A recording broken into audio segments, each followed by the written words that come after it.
Part 2. So last week we talked about the rise of JP Morgan, right? Little snot-nosed, silver spoon ass having motherfucker.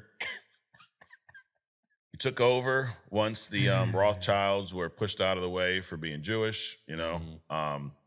And so that was 1914. Okay, Morgan is at his peak. We talked about his rivals being at the bottom of the Atlantic. Federal Reserve is in his pocket. Rothschilds are on their way out. And then a bad sandwich run happens and World War I is started. Okay, what do I mean by that? All right, let's get into episode 2. One dumb shot, we're calling it. So 1914, Europe is basically a fucking time bomb at this point, okay? Everybody, imagine like everyone's at the bar. This is Europe right now. Everyone's at the bar, not right now, back then. Everyone's drunk and they have a knife in their pocket. They're locked, loaded, fucked up, ready to go. Britain is the old lion, proud empire. They're stretched pretty thin. They, at this point, though, they rule a quarter of the planet, which is crazy. But the cracks are starting to show. France, they're still fucking butthurt because they lost to Germany in 1871. They're desperate for payback. Germany's young, they're unified, they're cocky, they're rising fast, they're industrial, they're obsessed with the military, they want respect. Germany's fucking building something. Russia's huge and clumsy. They're more peasant than soldier. It says they're one family away from a Netflix true crime documentary, whatever the fuck that means. Austria and Hungary, they're decaying. They're massive, confused empire. They're still holding together dozens of ethnic groups that all secretly hate each other. And Italy's there, but they're mostly arguing with themselves. So it's a fucking clusterfuck over there. Everybody's allied up. There's 2 big teams. The Triple Alliance, you got Germany, Austria, Hungary, and Italy. And then the Triple Entente, how the fuck you say that? I don't know. Britain, France, Russia, the other 3, okay? You ever heard of the Black Hand, Adrian? Game of Thrones? Nope. Real life. So it's funny because when I explain this, it's going to sound like some Game of Thrones, some comic book shit. They're born into the shadows. There you go. They're founded in 1911. I mean, you read right off the bat, right? Right, just right off the rip. Serbia. They're founded in Serbia by a nationalist army, by nationalist army officers and radicals. Their real name, I can't pronounce it, but the translation is unification or death. So they weren't really subtle about this shit. Their goal was to unite all Serbs, whether they lived in Serbia, Bosnia, Croatia, or even under Austrian rule, into one single nation. Okay. Funny is, you know, it's not funny. We've said this last week. History just seems to repeat itself, right? Right. It's like we got all these groups. They're all living here. We want them all to be under our rule. And we're going to fight. We want that land. They want this land. We're going to win. We're going to take over the land. And then fucking 30 years from now, someone else is going to get in power. Then they're going to take the land back and they're going to kill people. Like it's an ongoing cycle. What they did, they recruited young men in schools and the military. They swore them in with blood oaths. They taught assassination, bomb making, and sabotage. So nice organization, huh? The leader was Serbian army officer named Dragutin Dimitrijevic. I probably butchered that, but it's close enough. Y'all know what I was trying to say. All right. Religion and nationalism were tangled together like barbed wire at this time. Serbian Orthodox gave the Black Hand their divine purpose. So there's a theme in all of this. Religion drives a lot of the wars. Absolutely. Right? Like to this day. So they use religion to go like, hey, this is your divine purpose, Adrian, to assassinate people and bomb them because the religious texts say so. Okay. They saw themselves as holy warriors. Austria and Hungary began being Catholic and multi-ethnic, looked like Babylon to them. So you heard of Franz Ferdinand? He was the Archduke. He announced that he was visiting Sarajevo, maybe that's how you say it, on June 28th. Sarajevo? Yep. Sarajevo. The Black Hand took it as an insult because he was showing up on June 28th. That day was Vidovdan, the most sacred Serbian holiday, honoring the 1389 Battle of Kosovo when the Serbs lost to the Ottoman Empire, but became legends for dying trying. So it's a holy day for them. This motherfucker shows up To the Serbs, that day is a mix of 4th of July and Good Friday. Holy, patriotic, tragic. And the Archduke decided to show up in Bosnia on that day. To the Black Hand, he was spitting on their ancestors' graves. It was crazy offensive, dude. It was worse than the cops showing up, selling us drugs and touching my friends, not me. He didn't really touch my friends, but he definitely that motherfucker. Anyways. 6 degrees of separation. Yeah. Everybody's your friend. True, yeah. I'm sure it was somebody I knew, you know? Sure. All right, so here's the irony, though. Franz wasn't a bad guy. He was the heir to the throne of Austria and Hungary. He was the nephew of the emperor. Okay. He believed the empire needed reform, more rights for the Slavs and the minorities, less German dominance, right? But perception over reality all the time. To the Serbs, he represented everything wrong, this foreign empire, okay? Catholic dominance, the whole nine. Always religion. Always religion. Because religion fills so many holes and voids when you don't have an answer for it. Absolutely. So here's the political tension in a nutshell. Everyone in Europe was paranoid. Germany and Britain were racing to build bigger navies. France wanted revenge for losing, whatever it was 100 years ago or some shit 50 years ago. Russia wanted to prove it wasn't a joke because they lost to Japan in 1905. And Austria and Hungary wanted to look strong so its patchwork empire didn't just fall apart. So everybody's wanting to prove some shit. Right. Okay. Here's the plan. The Black Hand sent a squad to Sarajevo. Is that how you say it? Sarajevo. They smuggled weapons across the border. They had pistols, hand grenades, and bombs, cyanide capsules in case they got caught. They're just going to off themselves, right? Nice. Yeah.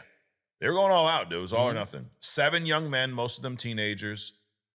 Gavrilo Princip, the youngest, was 19. They were trained, radicalized, and told that killing the Archduke Ferdinand would strike a blow for freedom. But in reality, it was suicide. They had no backup plan, no escape route. So now here's the thing. It did not go as planned.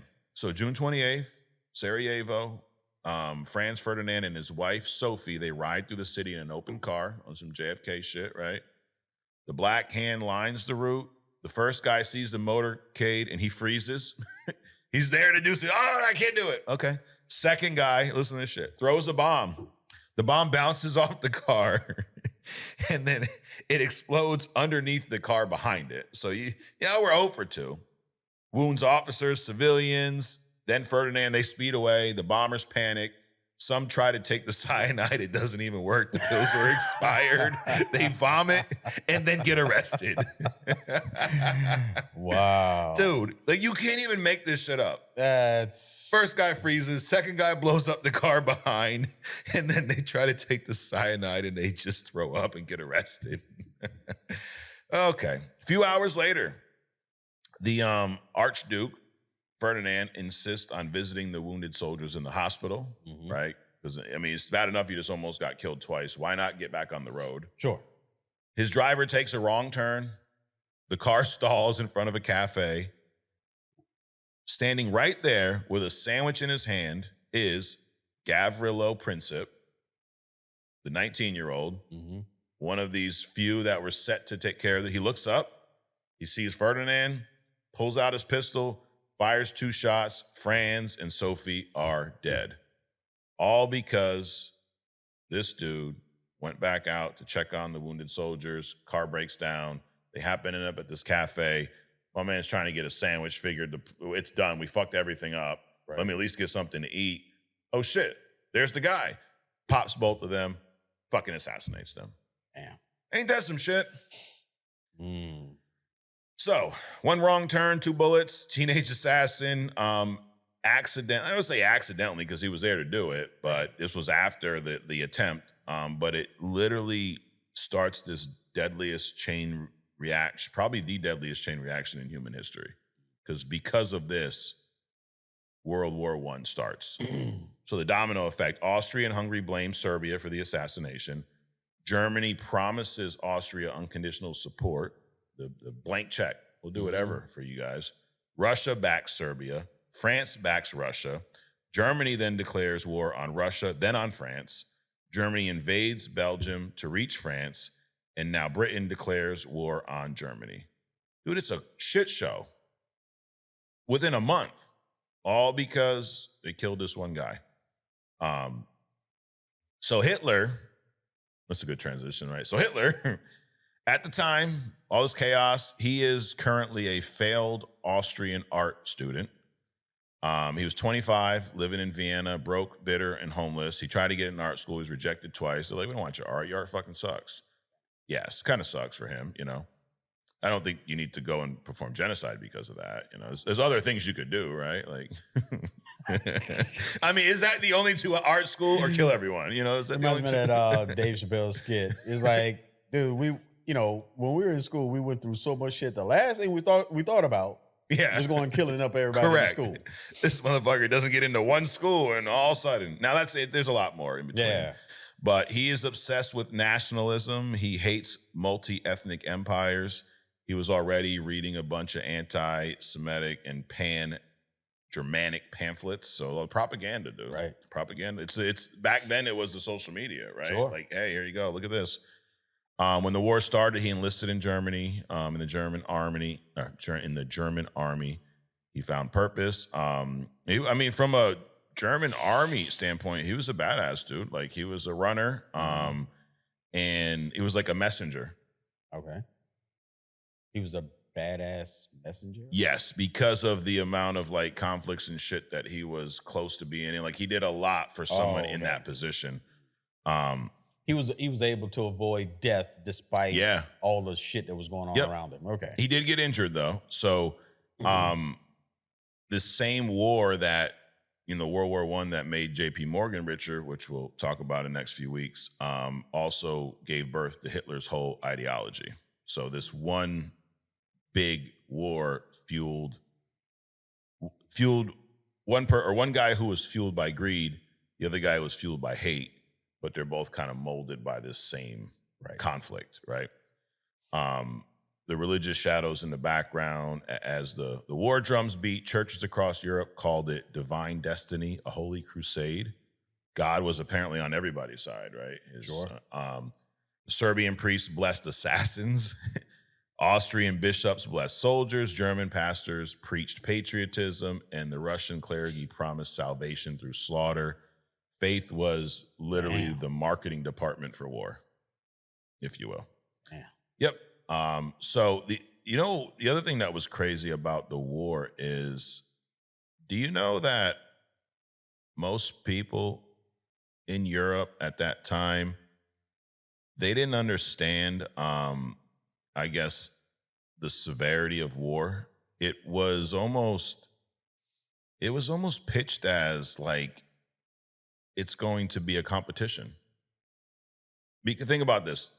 It wasn't 2025 where we had videos and things of past wars, right? So they've only known what they were told.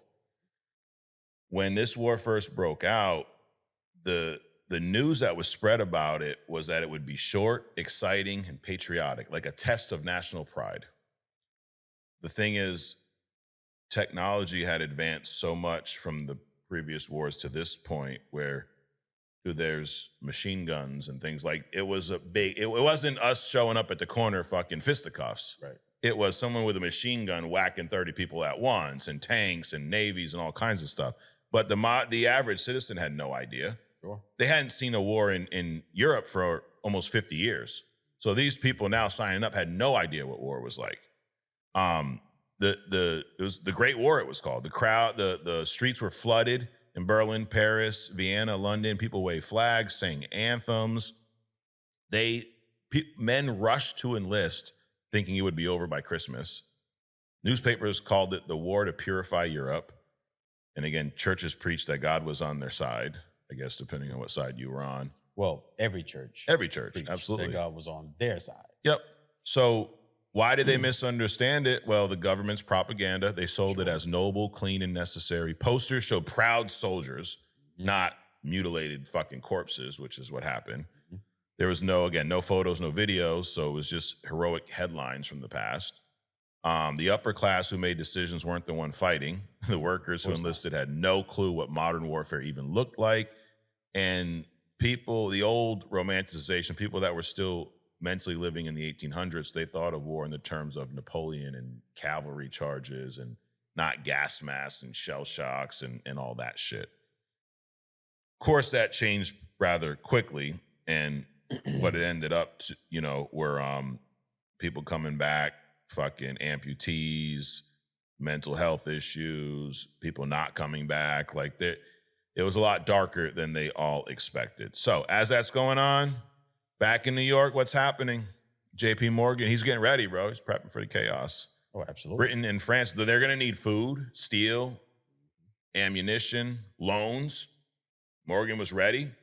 He didn't give a shit who was doing the shooting. He only cared who signed the fucking contracts. Right. Oh, you need shit? Yeah, I got you, bro. Just sign on this line you owe me, and we'll front it for you. Really not too different to what was going on. Anyway, we'll get to that. We'll get to that. So Sarajevo wasn't the end of peace. It was the beginning of business, really. War became a business. So the dominoes are all falling. The empires are mobilizing. Religion is sanctifying all of it. JP Morgan is counting the motherfucking days until his check's clear. And that is where we leave this week. So next week, Merchants of Death we're going to talk about. Okay. Morgan's going to step up into the spotlight. And America is going to start inching a little closer to that fire. Because as of right now, America's not involved. Mm-hmm. We just have the guy who's running America, not the president, JP Morgan. He's involved, which will probably lead to some other stuff. So there you go. That's episode 2. That is one dumb shot. A bunch of fucking idiots couldn't assassinate the guy, but then they got it done. Right. And it triggered World War I, which triggered a lot of other things. So there you have it. That's my story time today, Adrian. You think that is okay for 9-year-olds to hear? Hey. Considering the shit that they've seen just in this year. Yeah. Sure. Absolutely. Little correct history. A little bit. You know what? They're probably going to ignore it anyway. True. True. Oh, that's not true. He's just talking shit because the history books tell us. You know what? Fuck the history books, because that is what we're doing here every week. We're unmasking history because it's been masked, Adrian. They've lied to us for years. Right. They just like they spun it back then. Do I think they're above spinning it now? No.